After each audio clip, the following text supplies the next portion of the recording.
UGC net JRF बोध comprehension अध्याय 3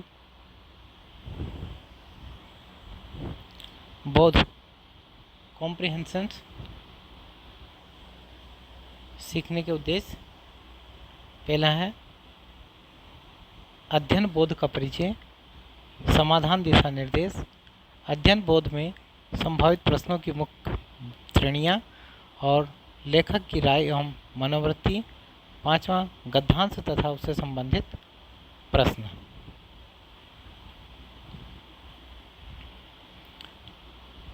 अध्ययन बोध का परिचय। Introduction of reading comprehension. बोध या बुद्धि को सरल भाषा में कुछ इस तरह से परिभाषित किया जाता है। यह ज्ञान प्राप्ति एवं प्राप्त ज्ञान या सूचना का प्रयोग समस्याओं के समाधान के लिए कैसे किया जाए, यह जानने की क्षमता है। बुद्धि एक प्रकार से मानसिक क्षमता या संप्रत्यय है। एल थर्स्टन ने बुद्धि को अमूर्त को ग्रहण करने की क्षमता बताया है। उनके अनुसार हमारी प्राथमिक मानसिक क्षमता के मुख्य 7 अवयव हैं: मौखिक समझ, शब्द प्रवाह, संख्या बोध या सुविधा, स्थान विषयक मानसिक चित्रण, साहचर्य स्मृति, अवधारणात्मक गति और तर्क। प्राथमिक मानसिक क्षमता को आगे 2 द्वितीयक क्षमताओं में वर्गीकृत किया जा सकता है: अस्थिर या द्रव बुद्धिमत्ता। इस प्रकार की बुद्धिमत्ता को नई समस्याओं का समाधान, नई स्थितियों में तर्क का उपयोग करने और पैटर्न की पहचान करने की क्षमता के रूप में परिभाषित किया गया है। स्थिर या सघन बुद्धिमत्ता। इस प्रकार की बुद्धिमत्ता को मुख्यतः अर्जित ज्ञान और अनुभव का उपयोग करने की क्षमता के रूप में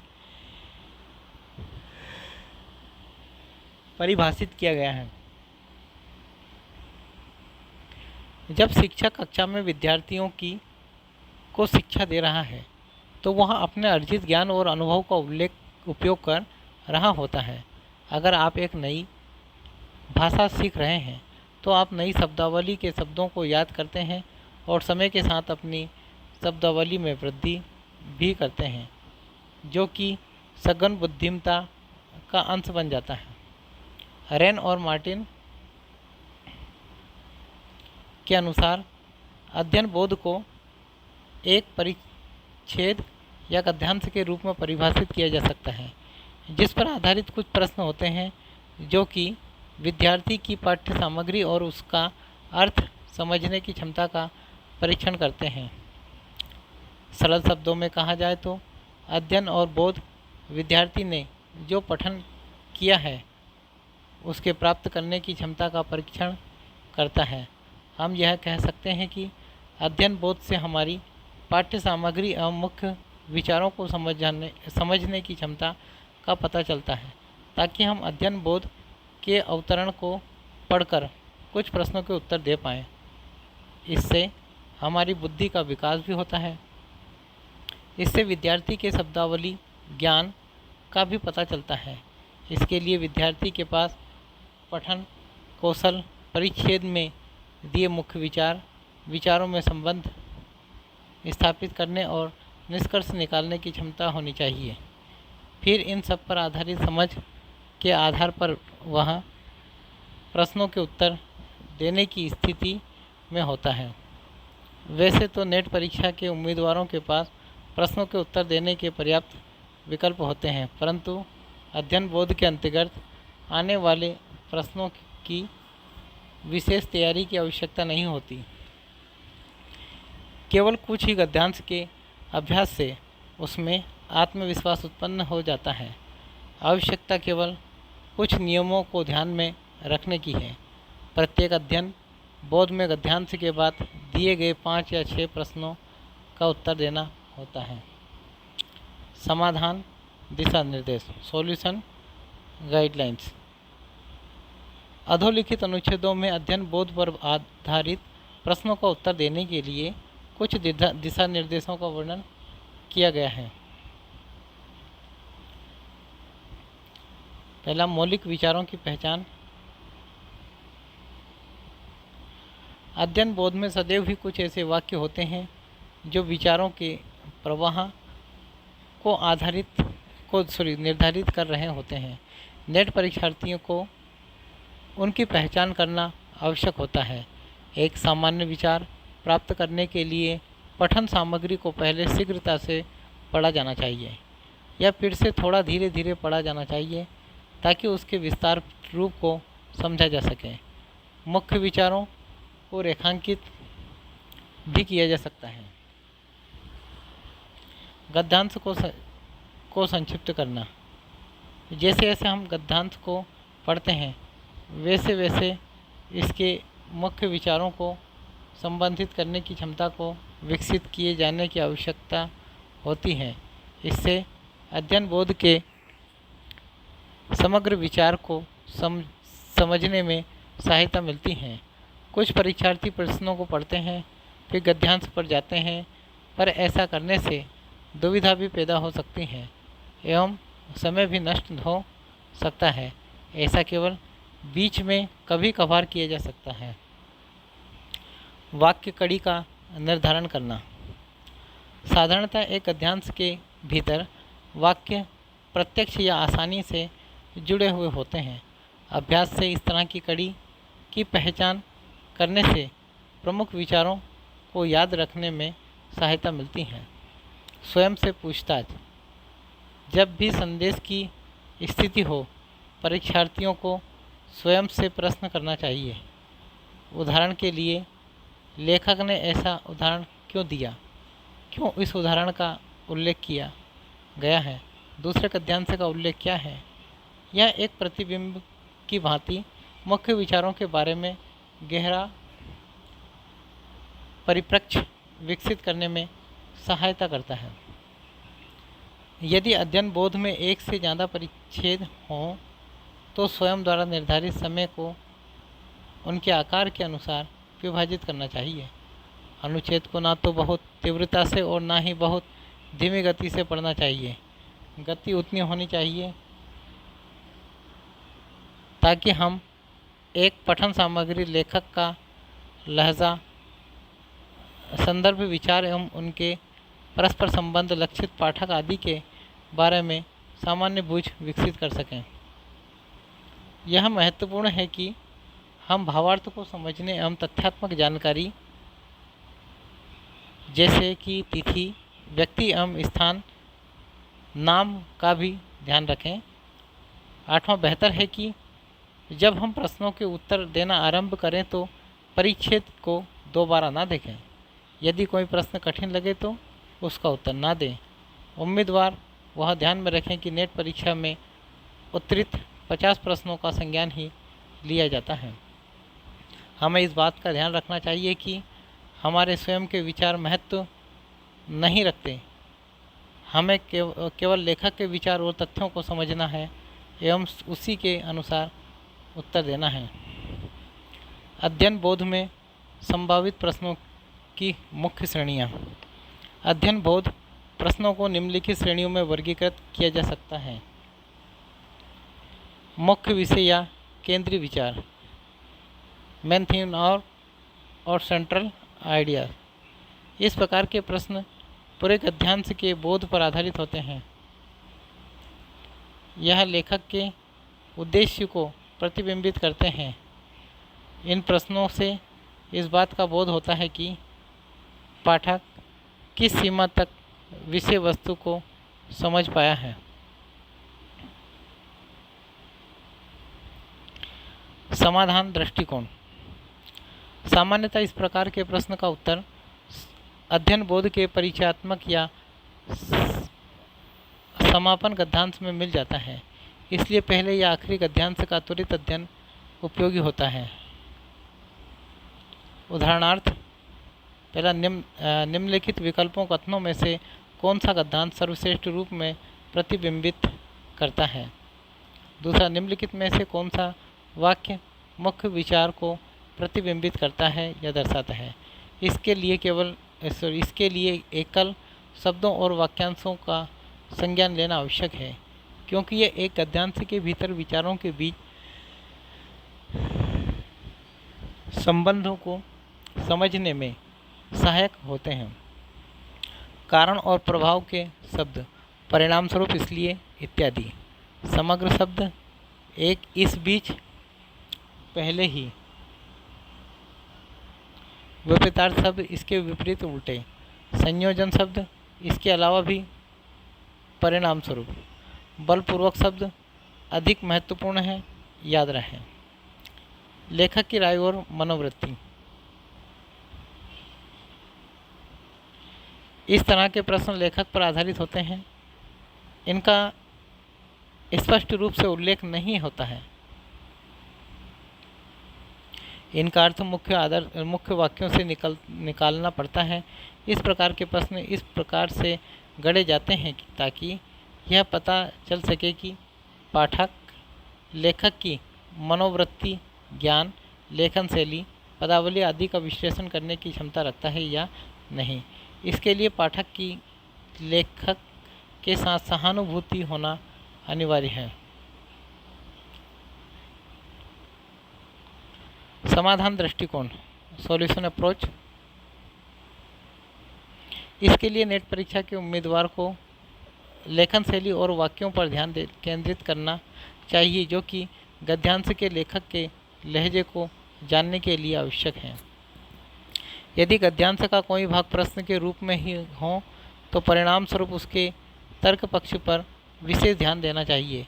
यहाँ इस बात का ध्यान देना आवश्यक है कि परीक्षार्थी विशेषण और क्रिया विशेषणों पर विशेष ध्यान दें। शब्द मन और विचारों की तीव्रता को दर्शाते हैं। उदाहरणार्थ, दूसरे गद्यांश में लेखक का स्तर या लहजा क्या है। लेखक के अनुसार इस समस्या का तार्किक हल क्या हो सकता है। निम्नलिखित में से किस विचार के साथ सहमत होने की संभावना सबसे अधिक है। स्पष्ट या प्रत्यक्ष जानकारी। इसमें किसी के नाम, दिनांक, आंकड़े, तथ्यों या राय के आधार पर सीधे प्रश्न किए जाते हैं। इनको पहले पठन के दौरान ही बिना कठिनाई के नोट्स किया जा सकता है। समाधान दृष्टिकोण, सॉल्यूशन अप्रोच। उत्तर विकल्प को प्रत्यक्ष रूप से गद्यांश में से चयन किया जा सकता है। कुछ विशिष्ट विस्तृत प्रश्न नकारात्मक भी हो सकते हैं, जैसे कि नहीं, के अतिरिक्त, कम से कम, इत्यादि। अगर सही उत्तर सीधा ना प्राप्त हो तो उन गलत विकल्पों की पहचान कर एक एक करके उनको हटाना पड़ता है। इसके लिए काफ़ी धैर्य, विवेक एवं अभ्यास की आवश्यकता होती है। प्रश्न को पहले ही एक या अधिक बार पढ़ना भी सहायक होता है। परीक्षार्थी को यह चाहिए कि यह गद्यांश के उस अंत पर ध्यान केंद्रित करें जिसमें उत्तर मिलने की अधिक संभावना हो। उदाहरणार्थ, गद्यांश के अनुसार निम्नलिखित विकल्पों में से कौन सा विकल्प सत्य नहीं है। निम्नलिखित में से कौन सा तत्व आज के युवाओं के लिए प्रेरणा का स्रोत नहीं है। अंतर्निहित सूचना। इस प्रकार के प्रश्नों के उत्तर गद्यांश में स्पष्ट रूप से उपलब्ध नहीं होते, बल्कि गद्यांश में निहित होते हैं। इससे परीक्षार्थी को बोध क्षमता का पता चलता है। समाधान दृष्टिकोण। पढ़ते समय परीक्षार्थी को लेखक द्वारा प्रस्तुत तर्क या तर्कों को समझने की कोशिश करनी चाहिए। उदाहरणार्थ, निम्नलिखित में से कौन सा विकल्प या तर्क यहाँ पर सबसे उपयुक्त है। निम्नलिखित में से किस तर्क के साथ लेखक सहमत दिख रहा है। भाषा अभिव्यक्ति प्रश्न। इस प्रकार के प्रश्नों का उत्तर गद्यांश में उपयुक्त विशिष्ट शब्द, मुहावरा या वाक्यांश के आधार पर दिया जाता है। यह आलोम या विलोम पर भी आधारित हो सकते हैं। पाठक के उद्देश्य प्रासंगिक अर्थ समझने के लिए होना चाहिए, न कि शाब्दिक अर्थों को संक्षेप में कहें तो ये परीक्षार्थी के शब्दों के अर्थों को संदर्भ या प्रसंग के अनुसार स्थानांतरित करने की क्षमता को परखने का कार्य करते हैं। यह हमारी तर्क शक्ति का भी परीक्षण करते हैं। समाधान दृष्टिकोण। इस प्रकार के प्रश्नों का उत्तर गद्यांश के उस भाग को जहाँ से वाक्यांश को उठाया गया है दूसरी बार पूरी तरह से पढ़ने से दिया जा सकता है। उदाहरणार्थ, क्या करता है, जितना अच्छा हो सकता है, क्या अर्थ है, जैसे शब्दों के समूह पर ध्यान केंद्रित करना। परीक्षार्थी दिए गए विकल्पों में से निकटतम शब्द ढूंढे जिसका उपयोग गद्यांश में किया गया है। गद्यांश का गठन। कुछ प्रश्न गद्यांश की संरचना एवं लेखक द्वारा अपने तर्क को व्यक्त करने में साहित्यिक तकनीक के प्रयोग पर आधारित होते हैं। इसमें तर्क को मजबूत या कमजोर करने का प्रयास हो सकता है। यह प्रश्न गद्यांश की संरचना का विश्लेषण, तर्क, मान्यताओं, समाधान करने आदि की हमारी क्षमता का परीक्षण करते हैं। समाधान दृष्टिकोण। इनका समाधान करने के लिए एक से अधिक बार पठन अनिवार्य हो जाता है। उदाहरणार्थ, निम्नलिखित में से कौन सा विकल्प गद्यांश की संरचना को श्रेष्ठतम रूप से दर्शा रहा है। निम्नलिखित में से कौन सा कथन लेखक के विश्लेषण का आधार माना जा सकता है। समाजवाद कभी असफल नहीं होगा। इस धारणा को लेखक ने किस आधार पर विकसित किया है। अनुरूप तर्क। एक उम्मीदवार से यह अपेक्षा की जाती है कि वह ऐसे विकल्प का चयन करें जो गद्यांश में वर्णित तर्क या अवधारणा के अनुरूप हों। इस प्रकार के प्रश्न भी हमारी समझ और विश्लेषण या समझने की क्षमता को परखना चाहते हैं। कोई भी दो या दो से अधिक उदाहरण जो कि तर्क पर आधारित हो, उनके संबंध को पहचानना इस प्रकार के प्रश्नों का उद्देश्य होता है। समाधान दृष्टिकोण। इस प्रकार के प्रश्नों का उत्तर देने से पहले वाक्यों या उदाहरणों के मूल तर्क को संज्ञान में लेना है और फिर विकल्पों की तुलना तर्क के साथ करके उनका अलग करना है। उदाहरणार्थ, निम्नलिखित में से कौन सा चित्रण या उदाहरण दूसरे गद्यांश में उल्लेखित उदाहरण का प्रतिनिधित्व करता है। मनुष्य गलतियों का पुतला है। यह कथन निम्नलिखित में से किस स्थिति के लिए उपयुक्त होगा। अध्ययन बोध 1, स्पेसिमेन पैसेज 1। शर्करा मैपल मूलतः कठोर वृक्ष है। यह वृक्ष औसतन 100 फीट लंबा और 4 फुट चौड़ा होता है। शर्करा मैपल व्यावसायिक रूप से इसके रस के लिए महत्वपूर्ण है, जो मैपल सिरप बनाने में प्रयोग किया जाता है। दो पूर्वोत्तर राज्य वर्मोंट और न्यूयॉर्क शर्करा मैपल के प्रमुख उत्पादक राज्य हैं। कनाडा के क्यूबेक प्रांत में मैपल सिरप का वार्षिक उत्पादन 2.5 मिलियन गैलन से भी अधिक है। शुद्ध मैपल सिरप बनाने के लिए सर्दियों या वसंत ऋतु के अंत में पेड़ के तने में छिद्र किए जाते हैं। कुछ अवधि के बाद पानी के जैसा पौधों का रस रिसने लगता है। इन छेदों में प्लास्टिक की टोटियाँ फिट कर दी जाती हैं। बाद में एकत्रित रस को ट्यूबों के माध्यम से शर्करा घर में रखे टैंक में स्थानांतरित किया जाता है। फिर रस को उबालने की प्रक्रिया से गुजारा जाता है। उबलने से रस में महक और रंग में उत्तमता आती है। उबलते उबलते जब रस अपने 65 से 66% रह जाता है तो उसको छान लिया जाता है और इसका विपणन किया जा सकता है। हालांकि सुपरमार्केट में उपलब्ध रस साधारणतः शुद्ध नहीं होता और उसमें कई प्रकार के योगज होते हैं।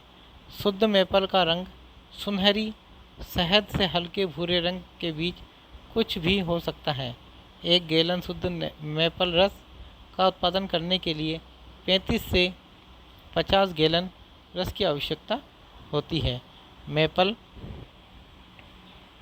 का वृक्ष अपनी मजबूती और परिष्कृत संरचना के अलावा फर्नीचर, लकड़ी के फर्श और बक्से आदि बनाने के लिए भी काफ़ी उत्तम माना जाता है। इस गद्यांतर का मुख्य उद्देश्य क्या है? मेपल सिरप को तैयार करने की विधि के बारे में जानकारी प्रदान करना। यह एक सामान्य निष्कर्ष सवाल है। अधिकांश गद्यांश में मेपल सिरप बनाने के लिए प्रयुक्त होने वाली विधि के बारे में जानकारी दी हुई है। इनकी सही उत्तर सी है। निम्नलिखित में लेखक ने किस वस्तु या अवयव को परिभाषित करने का प्रयास किया है? मेपल वृक्ष। यह विशेष विस्तृत प्रश्न सवाल हमारी किसी वस्तु को परिभाषित करने के बारे में हमारे बोध का परीक्षण करना चाहता है। मेपल वृक्ष को गद्यांश की पहली पंक्ति में परिभाषित करने का प्रयास किया गया है। अन्य शब्दों का गद्यांश में सिर्फ उल्लेख मात्र ही आता है। गद्यांश के अनुसार पौधों से रस के रिसने के लिए आदर्श अवधि कौन सी है? इसका आंसर ए है, शरद ऋतु का अंत या वसंत ऋतु का प्रारंभ। यानी कि यह फिर से एक निश्चित उत्तर वाला प्रश्न है। गद्यांश में प्रदत्त सूचना के आधार पर हम निश्चित होकर कह सकते हैं कि इनका सही उत्तर है। चौथा प्रश्न, निम्नलिखित में से सिवाय एक के सभी रस के उबलने के बारे में सत्य हैं। डी, यह रस की सेल्फ लाइफ अचल जीवन को कम कर देता है। यह विशिष्ट विस्तार प्रश्न नकारात्मक है। हम उन विकल्पों को हटाएंगे जो कि यहाँ पर लागू नहीं होते, यानी कि डी सही उत्तर है। पांचवा प्रश्न, यह मेपल सिरप के उत्पादन के बारे में कुछ कह सकते हैं। इसको बनाना सरल है लेकिन इसमें काफ़ी समय लगता है। व्याख्या इसकी, यह सवाल हमारे निष्कर्ष निकालने की क्षमता का परीक्षण है। इस प्रश्न का सीधा उत्तर नहीं दिया गया है, लेकिन गद्यांश को 2-3 बार पढ़ने के बाद हम निश्चित रूप से कह सकते हैं कि ए ही इसका सही उत्तर है। इसकी उत्पादन विधि तकनीक काफ़ी सरल है लेकिन इसमें समय लगता है। उत्पादकों को रस के प्राकृतिक प्रवाह पर निर्भर रहना पड़ता है। प्रश्न 6, निम्नलिखित में कौन सा वाक्यांश छान लिया जाता है को प्रस्तावित कर सकता है? फिल्टर किया जाता है। यह एक भाषा अभिव्यक्ति का प्रश्न है। सही उत्तर सी है। अध्ययन बोर्ड 2, स्पेसिमेन पैसेज 2। जब भारत में हर बच्चे के लिए कम से कम 8 वर्ष के लिए शिक्षा प्राप्त करना अनिवार्य है, लेकिन प्रश्न यह उठता है कि यह सिर्फ कागजों तक ही सीमित रह जाएगा या एक वास्तविकता भी बन जाएगा। यहाँ यह बताने की आवश्यकता नहीं है कि यह अधिकार संविधान में निहित दूसरे अधिनियमों से अलग है। यहाँ लाभार्थी एक 6 साल का बच्चा इसको लागू करने की मांग नहीं कर सकता है। अगर उसे इस अधिकार से वंचित किया जाए या इस कानून का उल्लंघन हो तो वह इसके लिए एक कानूनी लड़ाई लड़ सकने में सक्षम भी नहीं होगा। इन सभी परिस्थितियों में यह अपेक्षा की जाती है कि वयस्क समाज को ही बच्चे की ओर से कार्रवाई करनी पड़ेगी। एक और विशेष बात जिस पर हमें ध्यान देने की आवश्यकता है कि अगर एक निश्चित अवधि में बच्चे को शिक्षा का अधिकार नहीं दिया जा सकता तो बाद में मुआवजे की कोई भी राशि पर्याप्त या प्रासंगिक नहीं हो सकती है। यह इसलिए है क्योंकि मनुष्य को समस्त आयु में बचपन का समय बहुत ज़्यादा नहीं होता है। एक बच्चे की ओर से लड़ी गई कानूनी लड़ाई अंततः यदि वह जीत भी जाता है तो एक बचपन में जीवन में कुछ खो गए अवसरों को बाद में उसी उद्देश्य के लिए प्राप्त नहीं किया जा सकता। उसकी पुनरावृत्ति संभव ही नहीं। यह विशेष रूप से कन्याओं के लिए दर्दनाक है, क्योंकि हमारा समाज उन्हें सिर्फ एक सीमित बचपन ही प्रदान करता है। शिक्षा का अधिकार भारत के इतिहास में कानून का एक महत्वपूर्ण बिंदु बन गया है। जब कन्या हत्या का जिन कन्या भ्रूण हत्या के रूप में फिर से जीवित हो उठा है, यह हमारे समाज की गहरी उथल पुथल का ही प्रतीक है, जो कि कन्याओं को की शिक्षा में पारंपरिक बाधाओं को और भी विकृत रूप में दर्शाता है। लड़कियों की बौद्धिक क्षमता के विरुद्ध दृढ़ पूर्वाग्रह हमारी सांस्कृतिक विविधता में भी उपस्थित है और हमारी शिक्षा प्रणाली इस दिशा से उभरने में असमर्थ प्रमाणित हुई है। प्रश्न, अनुच्छेद के संदर्भ में निम्नलिखित कथनों पर विचार कीजिए।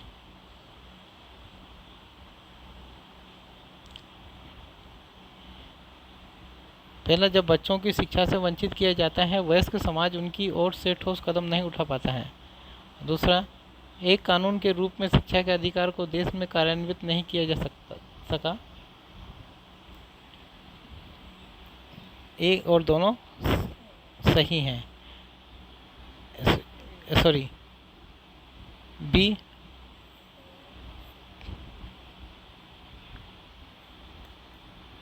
पहला सही नहीं है। शिक्षा का अधिकार के अधिनियम से पता चलता है कि वयस्क समाज बच्चों को शिक्षा सुनिश्चित करने के लिए कितना गंभीर है। दूसरा भी सही नहीं है, क्योंकि परिच्छेद में यह कहीं भी वर्णित नहीं है कि अधिनियम को लागू नहीं किया जा सकता है। केवल इसमें कमियों का और इसको देश में लागू होने वाली कठिनाइयों का वर्णन है। तो बी सही उत्तर है कि एक और दोनों सही नहीं है। प्रश्न दूसरा, परिच्छेद के अनुसार कन्या शिक्षा के लिए रास्तों में निम्नलिखित में से कौन सी पारंपरिक बाधाएं आती हैं? इसका सी यानी कि दूसरा, तीसरा, चौथा। दूसरी, तीसरी और चौथी बाधाएं। दूसरी कौन? समाज में लड़कियों की भूमिका का पारंपरिक समझ। तीसरी, लड़कियों की बौद्धिक क्षमता के विरुद्ध पूर्वाग्रह। और चौथी, शिक्षा के अनुचित प्रणाली।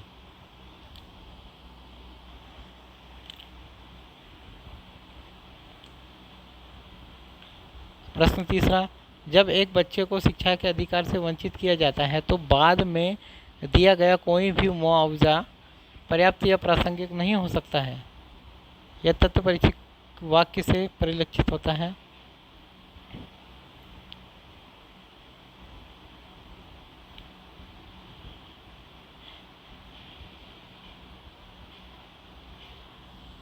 इसमें सी उत्तर होगा। ए और बी दोनों लगो। मानव, पहला ए है, मानव जीवन में बचपन की अवधि सीमित होती है।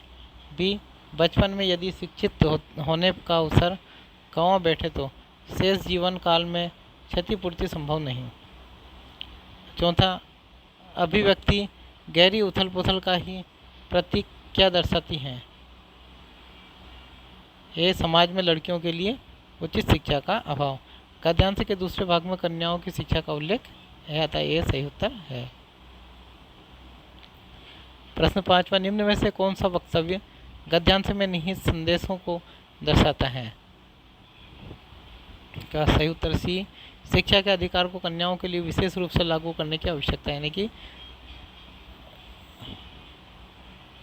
सी उत्तर सही है। छठवां, निम्नलिखित में किस कथन को हम एक निष्कर्ष कह सकते हैं?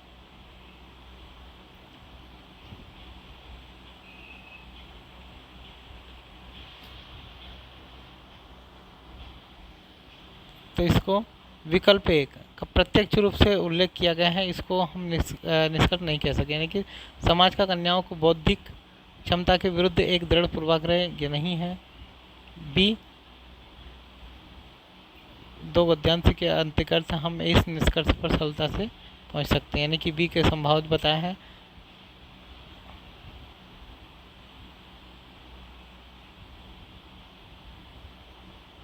वयस्क समाज पर बच्चों के अधिकारों के लिए लड़ने को लेकर भरोसा नहीं किया जा सकता। अब अध्ययन बोध तीसरा पढ़ेंगे। Specimen passage third. रचनात्मक समाज की अवधारणा के अनुसार यह समाज के विकास की उस अवस्था को संदर्भित करता है जिसमें बड़ी संख्या में संभावित विरोधाभास मुखर और सक्रिय होते हैं। यह और भी सुस्पष्ट हो जाता है कि जब दलित एवं पीड़ित सामाजिक समूह के रूप में अपने राजनीतिक अधिकारों की मांग करें।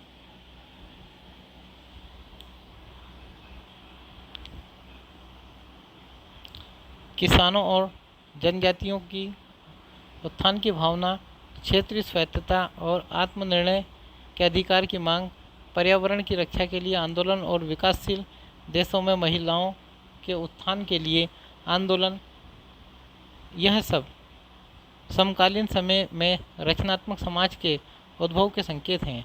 सामाजिक आंदोलनों के रूप और उनकी तीव्रता देशांतर और समानांतर के अनुसार और एक देश के भीतर स्थानांतर के अनुसार भिन्न हो सकती है।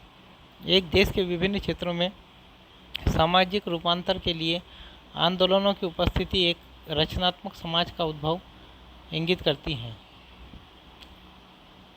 प्रश्न 1, निम्नलिखित में से कौन सा कथन लेखक के अनुसार रचनात्मक समाज को इंगित करता है? तो तीसरा, एक ऐसा समाज में जहां विरोधाभास एक बड़ी संख्या में मुखरित होते हैं।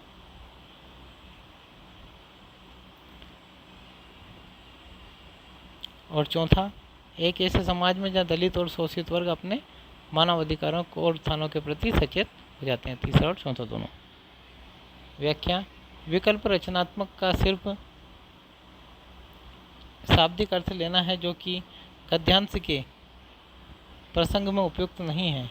दो गद्यांश की इस मुख्य भावना के लिए विपरीत है। तीसरा, विकल्प का पहले ही वाक्य में उल्लेख किया गया है जहां संभावित विरोधाभास मुखर हो जाते हैं। और चौथा, यह भी गद्यांश में उल्लेख किया गया है, यानी कि सी उत्तरी सही रहेगा, तीसरा और चौथा। अभी दूसरा प्रश्न, गद्यांश के अनुसार निम्नलिखित में से कौन सा कथन सामाजिक आंदोलनों को अभिव्यक्त करता है? तो इसमें बी आंसर, यानी कि तीसरा, सामाजिक समानता और व्यक्तिगत स्वतंत्रता के लिए तीव्र इच्छा। प्रश्न तीसरा, गद्यांश के संदर्भ में निम्नलिखित कथनों पर विचार करें। एक रचनात्मक समाज की दिशा में अग्रसित होने के लिए यह आवश्यक है कि वहाँ बहुत सारे सामाजिक आंदोलन सदैव चलते हैं रहें। एक रचनात्मक समाज के लिए संभावित विरोधाभास और संघर्ष का होना अधिक आवश्यक नहीं है। न तो एक सही न दो, दोनों नहीं है। प्रश्न 4, गद्यांश के निम्नलिखित में से कौन से सामाजिक आंदोलन के उदाहरण हैं?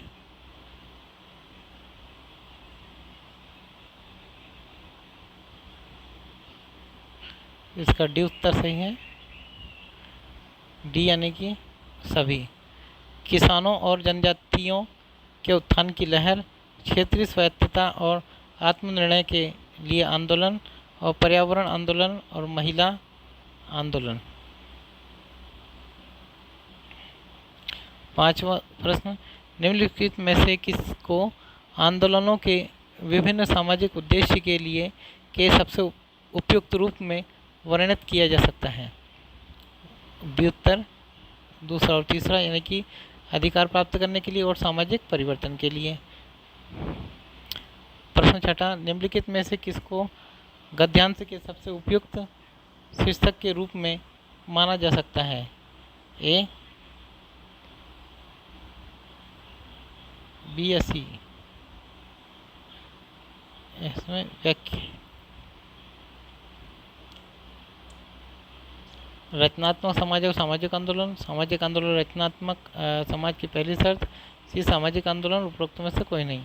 इसकी व्याख्या है, ये विकल्प सबसे उचित प्रतीत हो रहा है। विकल्प बी का गद्यांश में कहीं वर्णन नहीं है कि सामाजिक आंदोलन एक रचनात्मक समाज की शर्त है। यद्यपि यह कहना उचित है कि सामाजिक आंदोलनों से रचनात्मक समाज के संकेत मिलते हैं। विकल्प सी तर्क के सिर्फ एक पक्ष की प्रस्तुत किया गया, यानी कि विकल्प ए, रचनात्मक समाज और असामाजिक आंदोलन। अब अध्ययन बोध चौथा, कोई भी ऐसा राष्ट्र जो विदेशी शासन के अधीन रह चुका हो, यदि वह वर्तमान से भागकर लुप्त समय के स्वप्न में आश्रय लेना चाहता है तो उसको पिछली पीढ़ियों की महानता के बारे में सोचकर ही सांत्वना प्राप्त हो सकती है। ये एक मूर्खतापूर्ण और खतरनाक मन बहलाव है जिसमें हम में से कई लोग लिप्त रहते हैं। हम भारतीयों में समान रूप से विद्यमान संदेह युक्त व्यवहार यह है कि हम इस कल्पना में व्यक्त कर रहते हैं कि हम अभी भी आध्यात्मिक रूप से महान हैं, हालांकि हम अन्य मानकों में वर्तमान संसार के नीचे आ चुके हैं। आध्यात्मिक या ऐसी कोई किसी भी महानता की भावना स्वतंत्रता और अवसर के अभाव या दरिद्रता या भूखमरी पर आधारित नहीं हो सकती है। कई पश्चिमी लेखकों ने इस धारणा को बढ़ावा दिया कि भारतीय किसी अन्य संसार में रहते हैं। मुझे ऐसा महसूस होता है कि देश के गरीब और दुर्भाग्यपूर्ण लोग दूसरी दुनिया में रहते हैं। ये इस एहसास में जीते हैं कि यह दुनिया उनके लिए बनी ही नहीं। जब तक वे स्वयं क्रांतिकारी ना बन जाए वे पराधीन हैं। जब कोई व्यक्ति परिपक्व होता है वह बाहरी संसार में पूरी तरह से तल्लीन या उद्देश्य से संतुष्ट नहीं होता है। वह जीवन से कुछ आंतरिक अर्थ और कुछ मनोवैज्ञानिक और शारीरिक संतुष्टि चाहता है। इसलिए लोगों और सभ्यताओं के साथ साथ यह परिपक्व और वयस्क के रूप में बढ़ता है। हर सभ्यता और हर व्यक्ति जीवन की इस बाह्य और आंतरिक धाराओं को समानांतर रूप में दर्शाता है। यहाँ ये धाराएं मिलती और एक दूसरे के निकट रहती हैं। वहाँ एक संतुलन और स्थिरता का वातावरण बनता है। जब वे भिन्न होते हैं तो संघर्ष और संकट पैदा होता है जो कि मन और आत्मा के लिए कष्टदायक होता है। प्रश्न 1, लेखक ने यह दुनिया उनके लिए बनी ही नहीं वक्तव्य का प्रयोग किस प्रकार के लोगों के लिए किया है? बी, भूखमरी और दरिद्रता में रहने वाले लोग। सर्वनाम उनके हर देश के भूखमरी और दरिद्रता में रहने वाले लोगों के लिए प्रयोग किया गया, यानी कि बी उत्तर सही है। प्रश्न 2, निम्नलिखित में से किस वक्तव्य को गद्यांश की सबसे अधिक मान्य धारणा के रूप में लिया जा सकता है? बी उत्तर,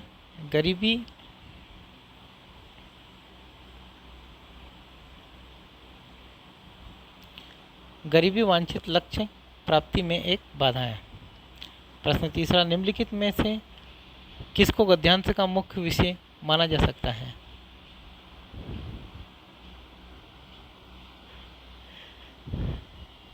उत्तर ए सही है, असहाय लोगों की मानसिक स्थिति। प्रश्न 4, गद्यांश के अनुसार मन और आत्मा की यातना निम्नलिखित में से किसके कारण से होती है? डी, बाहरी जीवन और एक आंतरिक जीवन के बीच संतुलन की कमी के कारण। क्योंकि डी विकल्प सही, क्योंकि यहाँ प्रश्न मन और आत्मा के कष्ट के बारे में है। 5वां प्रश्न, जैसे जैसे एक व्यक्ति परिपक्व होता है उसको निम्नलिखित संतुष्टि चाहिए। आंसर सी सही है, मनोवैज्ञानिक और शारीरिक दोनों ही। प्रश्न 6, कई पश्चिमी लेखक धारणा को प्रोत्साहित करते हैं कि हम भारतीय अन्य सांसारिक हैं। निम्नलिखित में से कौन सा इसका संभावित अर्थ है?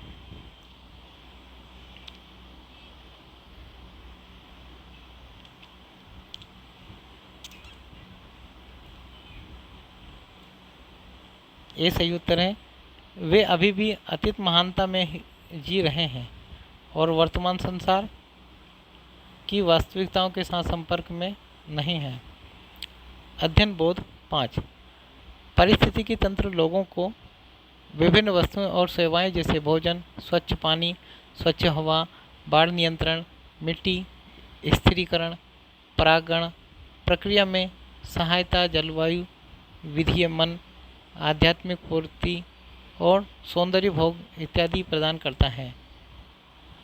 इन हित लाभों में से अधिकांश को अचल व्यवस्था के में परावर्तित करना या उनको प्रतिस्थापित करने के लिए प्रौद्योगिकी का उपयोग करना बहुत ही महंगा है। उदाहरण के लिए विलवणीकरण द्वारा संसार के खारे जल को पेय बनाया जा सकता है, परंतु इसके लिए काफ़ी मूल्य भी चुकाना पड़ता है। पिछले कुछ दशकों में जनसंख्या में तेज़ी से विस्तार हुआ है। बढ़ती हुई जनसंख्या की आवश्यकताओं को पूरा करने के परिणामस्वरूप पृथ्वी के पारिस्थितिकी तंत्र में परिवर्तन हुए हैं। विशेषतः भोजन, मीठे जल, लकड़ी, फाइबर और ईंधन आदि में। इनसे आर्थिक विकास और मानव कल्याण में महत्वपूर्ण सफलता मिली, लेकिन प्राप्त लाभ समान रूप से वितरित नहीं किए जा सकते हैं। कुछ लोगों को इस परिवर्तनों के परिणामस्वरूप हानि भी हुई है। इसके अलावा पारिस्थितिकी तंत्र में हुए परिवर्तनों से वस्तुओं और सेवाओं में अल्पकालिक वृद्धि होती है, लेकिन उनकी कीमत दूसरी वस्तुओं एवं सेवाओं से में पतन से अदा की जाती हैं। उदाहरण के लिए भोजन और फाइबर का उत्पादन बढ़ाने के प्रयासों से स्वच्छ जल की उपलब्धता, बाढ़ विनियमित करने और जैव विविधता की क्षति इत्यादि। प्रश्न 1, निम्नलिखित में से किस पर बढ़ती मानव जनसंख्या का प्रतिकूल प्रभाव पड़ता है? सी सही उत्तर है। दूसरा और चौथा, पीने योग्य मीठे पानी की उपलब्धता और जैव विविधता। प्रश्न 2, गद्यांश में इस बात का उल्लेख है कि कुछ लोगों को इन परिस्थितियों के कारण नुकसान भी हुआ है। यह किस तथ्य को इंगित करता है? उत्तर सी, ए और बी दोनों, यानी कि लाभ का असमान वितरण और परिस्थिति तंत्र की स्वच्छ जल, बाढ़ विनियमन और जैव विविधता आदि से संबंधित क्षमता में कमी। प्रश्न 3, निम्नलिखित में से पेड़ के संदर्भ में कौन सा कथन सत्य है?